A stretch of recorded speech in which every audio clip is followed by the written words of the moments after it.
Hi, hello everybody. As you know, I'm Philip Jennings, General Secretary of UNI Global Union, or as you say in Japan, I am your UNI Shokjo.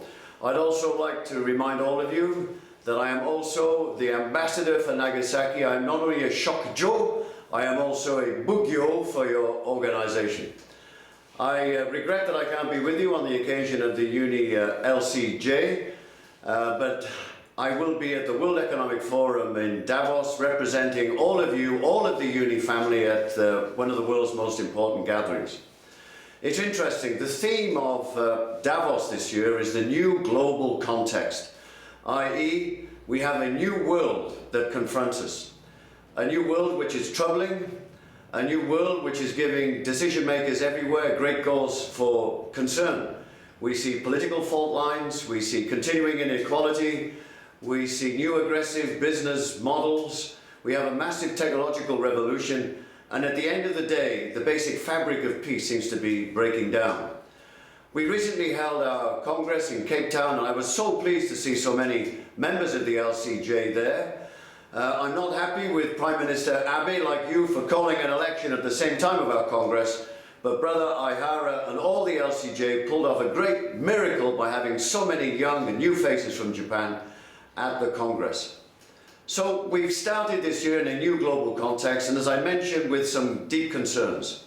We've seen this year the events of Sydney, Peshawar, Nigeria, and just last week in France. We have seen new threats to our world, new intolerance to the freedom of speech, freedom of association, new threats to peace. This is not a time for governments to act individually or to forget the multilateral system. This is a strong time for the trade union movement to make a stand for peace and for understanding, and for us to express our opposition to the degree of intolerance and the degree of human suffering that we have seen. The world does have solutions to these issues, and I believe that the Congress of UNI in Cape Town and its overall theme of including you is an answer for the times. It answers the need for more political inclusion. It answers the need for more involvement, engagement for young people. It answers the call for more caring for our climate. And if we had more including you in this world, there would be less instances of war, of conflict and tension and terrorist atrocities. I changed my name last week from Philip to Charlie as a sign of my support for all the people of France that took the streets in such numbers. 3 million of them. But there's another important date this year, and that is the 70th anniversary of the atomic bombs falling on Hiroshima and Nagasaki. And I'm pleased to say that in Cape Town we reaffirm once again our commitment to a world free of nuclear weapons, and I hope in my discussions with all of you that I'm able to join you in Japan this year to mark this sad 70th anniversary of Nagasaki and Hiroshima. Now, looking closer to Japan, I know that this is a UNI LCJ in transition. This will be the last occasion when Brother Aihara chairs the UNI LCJ. Let me thank him for all the great work that he has done as the chairperson. He was a breaking through chairperson like Kato before him, and he fulfilled many of the promises that we set with the breaking through agenda of recruitment, of more global framework agreements, and of integrating women and youth. Brother Aihara, thank you for everything that you have done. Thank you for your cooperation, and I wish you every success in your endeavors in the JAW. I realize also that we will have a new president in Brother Omata of the JPGU, and like Brother Kato and like Brother Aihara, you have to make some promises to me. Now, I know all of you will be familiar with these. I hope you can see them in camera. I'll just hold them here. These are the Daruma dolls, and I've made commitments in the past with Brother Kato and with Brother Aihara, and we now have to make the same commitments with Brother Omata.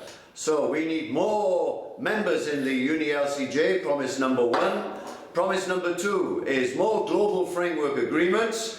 Promise number 3 is a new subject for you, and that is the future of work. I would like Brother Omata, in addition to all the good work for women and youth, to look at the future of work.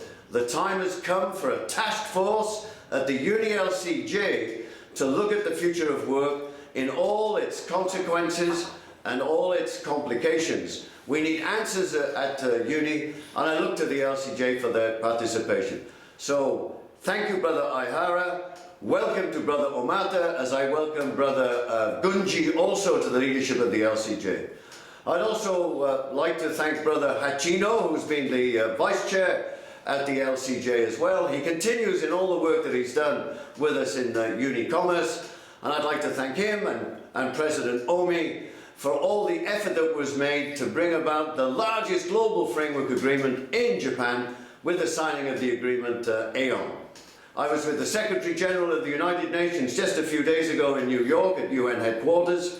We spoke about peace, we spoke about understanding, and I also spoke about business responsibility, and he was very interested to learn of the Aeon Global Framework Agreement, and he's asked me to send him details.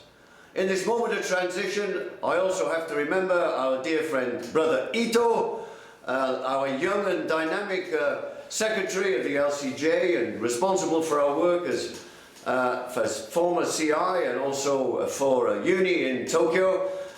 He's not going to be leaving us just yet. He's promised to be around to work together with the office to assist and enable Yoko in her work, and we look forward to having the appropriate occasion to say thank you to Ito and to recognise all the good work that he has done for us.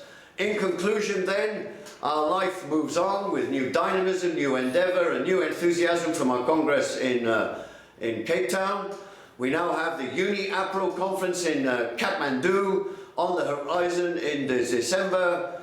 Kathmandu in Nepal is a very interesting case, an emerging economy, an economy that had its own revolution, a society that won its freedom, that is a functioning democracy. We have a Nepalese Labour Council, a UNI NLC, which is growing and dynamic with young people in leadership, and therefore we look forward to Kathmandu this year.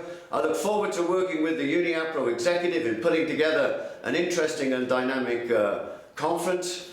Once again, greetings from UNI head office. I know that Christy Hoffman is with you, our esteemed Deputy General Secretary, and I know she's looking forward to talking with you and expressing her thoughts and hopes about the future and about we get to grips with all the decisions that we took in Cape Town just 4 short weeks ago. Thank you and goodbye.